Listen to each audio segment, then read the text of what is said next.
Friends, smart education academy के daily lecture में आप सभी का स्वागत है। देखिए, आज हम लोग एथिक्स की एक केस स्टडी को डिस्कस करेंगे और ये जो केस स्टडी है 2021 में पूछी गई है। तो देखिए, पहले केस स्टडी को समझते हैं। रामपुरा एक सुदूर जनजाति बहुल जिला अत्यधिक पिछड़ेपन और दयनीय निर्धनता से ग्रसित है। देखिए, पहले जो प्रॉब्लम है इसको समझते जाइए। जो रामपुरा जिला है यहाँ पर निर्धनता बहुत ज्यादा है, जिसको दयनीय लेवल कहते हैं। तो दयनीय स्तर की निर्धनता है। कृषि स्थानीय आबादी की आजीविका का मुख्य साधन है, लेकिन बहुत छोटे भूस्वामित्व के कारण यह मुख्यतः निर्वाह कृषि तक सीमित है। तो देखिए, मुख्य रूप से यहाँ पर जो जीविका का साधन है वो कृषि है। लेकिन कृषि भी क्योंकि जोत का आकार बहुत छोटा है, जो खेत होता है उसका आकार बहुत छोटा है, तो इसकी वजह से केवल निर्वाह कृषि संभव हो पा रही है। यानी जो कृषि है, इसकी जो फसल है उसको बेच करके जो किसान है वो पैसे नहीं कमा पा रहा है, केवल अपने निर्वाह भर का, अपना काम चलाने भर का अनाज का उत्पादन कर पा रहा है। इसके साथ ही जो औद्योगिक और खनन गतिविधियां हैं वो नगण्य हैं। यानी कि जो उद्योग धंधे हैं वो अनुपस्थित हैं। इसके साथ ही देखिए, अगली प्रॉब्लम क्या कही गई है कि जो लक्षित कल्याण कार्यकारी कार्यक्रम है उससे भी जनजाति आबादी को अपर्याप्त लाभ हुआ। तो जो जनजातियों को ध्यान में रखते हुए कल्याणकारी कार्यक्रम बनाए गए, जिनका लक्ष्य था इन जनजातियों का कल्याण करना, वो कल्याणकारी कार्यक्रम भी फेल हो गए या फिर कह लीजिए सीमित लाभ दे पाए। इस प्रतिबंधित परिदृश्य में पारिवारिक आय के अनुपूरण हेतु युवाओं को समीप स्थित राज्यों में पलायन करना पड़ा है। तो अब देखिए, युवा क्या है, जाहिर सी बात है, जब युवा के पास रोजगार नहीं होगा तो वो जहां पर रोजगार है वहां पर जाएंगे, तो आसपास के राज्यों में जा रहे हैं।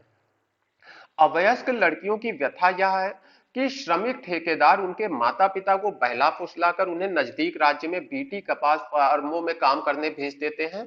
इन अवयस्क लड़कियों की कोमल अंगुलियां कपास चुनने के लिए ज्यादा सही होती हैं। इन फार्मों में रहने और काम करने की अपर्याप्त स्थितियों के कारण अवयस्क लड़कियों के लिए गंभीर स्वास्थ्य समस्याएं पैदा हो गई हैं। तो देखिए, ऐसी लड़कियां जो अवयस्क हैं, यानी कि जो अभी 18 साल से कम हैं, उनको भेजा जा रहा है कपास के फॉर्म में काम करने के लिए।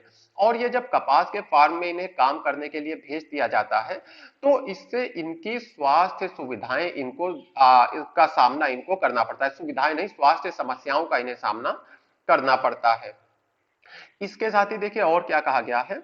मूल निवास और कपास फार्मों के जिलों में स्वयं सेवी संगठन भी निष्प्रभावी लगते हैं और उन्होंने क्षेत्र के बाल श्रम और विकास की दोहरी समस्याओं हेतु कोई ठोस प्रयास नहीं किए हैं। तो अब देखिए, जो आखिरी चीज आती है, स्वयंसेवी संगठन, इन्होंने भी कोई खास प्रयास नहीं किए।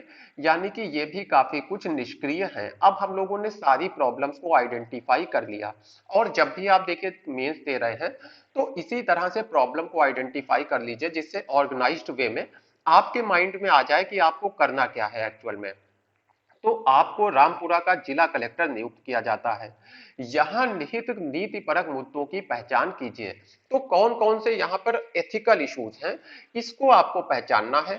अपने जिले के संपूर्ण आर्थिक परिदृश्य को सुधारने और अवयस्क लड़कियों की स्थिति में सुधार लाने के लिए आप कौन से विशिष्ट कदम उठाएंगे। तो देखिए, एक तो आपको आर्थिक परिदृश्य में सुधार करना है।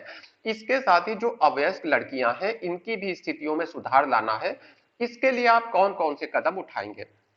तो पहले आते हैं नीति परक मुद्दों पे, कि कौन कौन से नीति परक मुद्दे यहाँ पे इन्वॉल्व हैं। तो पहली चीज तो हो गई भेदभाव का मुद्दा। यानी कि ये जो लड़कियों के साथ डिस्क्रिमिनेशन हो रहा है, जो इनको ऐसी जगहों पे शिक्षा का जो इनका अधिकार है उससे इन्हें वंचित किया जा रहा है और ऐसी जगह पे काम करने के लिए भेजा जा रहा है जहां पर इनकी हेल्थ को खतरा है, तो जाहिर सी बात है एक भेदभाव जन्म ले रहा है। तो आपका ये एक एथिकल इशू हो गया। इसके साथ ही देखिए, आपका जो ह्यूमन राइट्स का इशू है, ह्यूमन राइट्स का इशू किस तरह से है।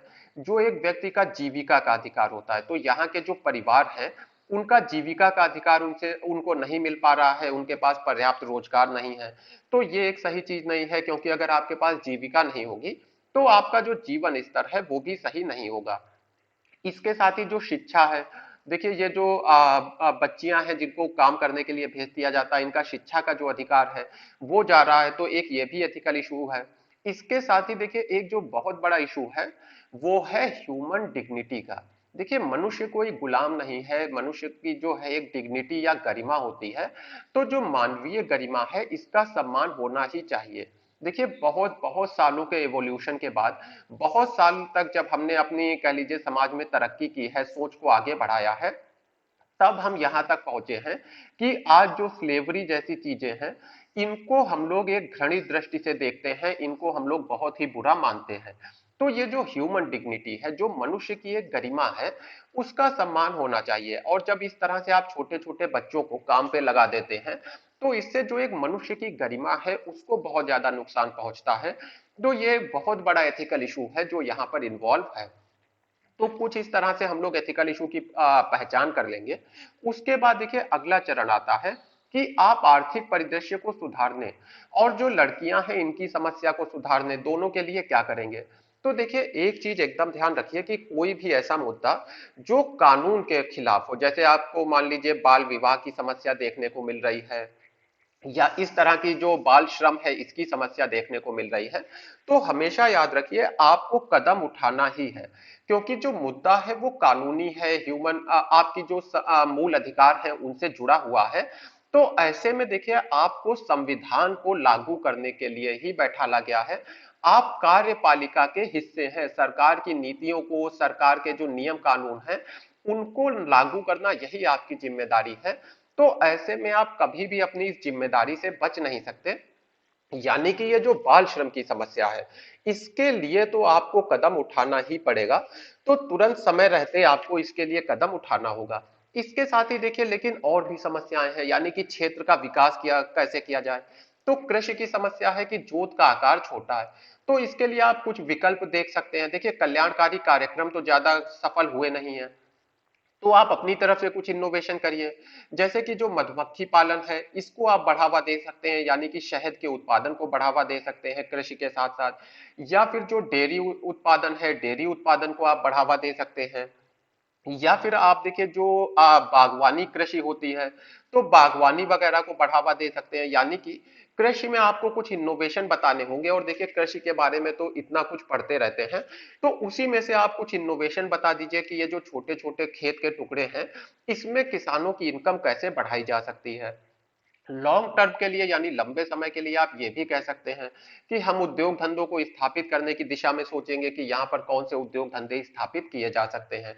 लेकिन देखिए फिर भी शॉर्ट टर्म में आपको क्या करना होगा, जो कल्याणकारी कार्यक्रम है इनकी आपको समीक्षा करनी होगी कि इनमें ऐसी क्या कमियां हैं कि जो यहाँ की जनता है उसको पूरी तरह से लाभ नहीं मिल पा रहा है।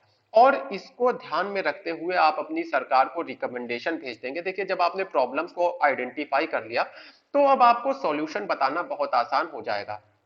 तो आप अपनी रिकमेंडेशन सरकार को भेजेंगे कि देखिए इन योजनाओं में ये कमियां हैं, इस क्षेत्र की इस तरह की आवश्यकताएं हैं, और इसके अकॉर्डिंग क्षेत्र के लिए जो आप कह लीजिए इसी के अकॉर्डिंग क्षेत्र के लिए योजनाएं बनाई जाना चाहिए। यानी कि क्षेत्र में औद्योगिक विकास को गति देने की योजनाएं बनाइए, कृषि को किस तरह से आगे बढ़ा सकते हैं, वैकल्पिक रोजगार किस तरह से क्रिएट कर सकते हैं, इसको लेकर के आपको योजनाएं बनानी होंगी। इसके साथ ही जो स्वयंसेवी संगठन निष्क्रिय हैं, इसके ऊपर देखिए बहुत ज्यादा वर्क करने की जरूरत है। अगर आप केबीसी जैसे यानी कौन बनेगा करोड़पति जैसे शो देखें, तो उसमें अक्सर ऐसे लोग आते हैं जिन्होंने स्वयंसेवी संगठन की मदद से जो गांव है उनका या जो जिला है उनका उसमें इनकम में वृद्धि की। तो ऐसे में आपके जो स्वयंसेवी संगठन है ये विकास के एक बहुत अच्छे टूल होते हैं, और आपको जो स्वयंसेवी संगठन है इसको सक्रिय करना होगा। इसके लिए आप इनको जो फंड की जरूरत होती है बनने के लिए, वो आप इनको प्रोवाइड करिए। जो स्किल की जरूरत होती है अलग अलग कामों को करने के लिए, वो इसको इनको आप प्रोवाइड करिए। इसके साथ ही देखिए आप एक और जो काम कर सकते हैं वो है आधारभूत संरचना का विकास। देखिए एक चीज याद रखिए कि जो आधारभूत संरचना है जब आप इसका विकास करते हैं, तो साथ में क्षेत्र का विकास होता ही है। यानी कि जैसे ही आधारभूत संरचना, सड़क, बिजली, पानी, इन चीजों का जैसे ही विकास होता है, साथ में क्षेत्र का विकास निश्चित तौर पे होता है। इसका देखिए कारण है, थोड़ा सा समझते हैं आगे की बात को। अब जैसे कि आपने मान लीजिए बिजली की व्यवस्था करी, इसके साथ ही सड़क बनवाई, तो इससे क्या होगा देखिए, एक तो कुछ लोगों को इन क्षेत्रों में रोजगार मिलेगा, साथ में अब देखिए जो बिजली से संबंधित चीजें हैं उनकी मार्केट में डिमांड भी होगी। जब डिमांड होगी तो इससे जो संबंधित दुकानें वगैरह हैं वो खुलेंगी, दुकानें खुलेंगी तो इन चीजों को जो रिपेयर करने वाले लोग हैं वो भी मार्केट में आएंगे।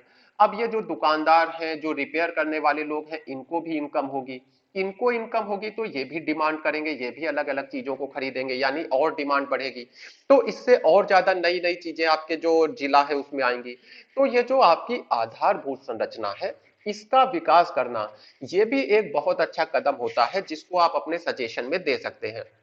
और इसके साथ ही जैसा कि मैंने कहा कि जो बच्चों से संबंधित समस्या है उसका तो आपको तुरंत जो कॉन्ट्रैक्टर है उनको स्पष्ट चेतावनी देना होगी कि देखिए इस तरह की किसी भी गतिविधि को नजरअंदाज नहीं किया जाएगा और आपके खिलाफ बहुत ज्यादा कड़ी कार्यवाही की जाएगी और जरूरत पड़ने पे आपको कार्यवाही करना भी होगी। इसके साथ ही ऐसे बच्चे जो जिनको दूसरे जिलों में भेज दिया गया है फॉर्म में काम करने के लिए, उनको आपको वापस लाना होगा, फिर से उनको स्कूल भेजना होगा, जिससे कि उन्हें जो मिड डे मील वगैरह की जो कह लीजिए फैसिलिटी है वो मिल सके। और इसके साथ ही इनके स्वास्थ्य के ऊपर जो नकारात्मक असर पड़ा है उसको भी आपको सही करना होगा।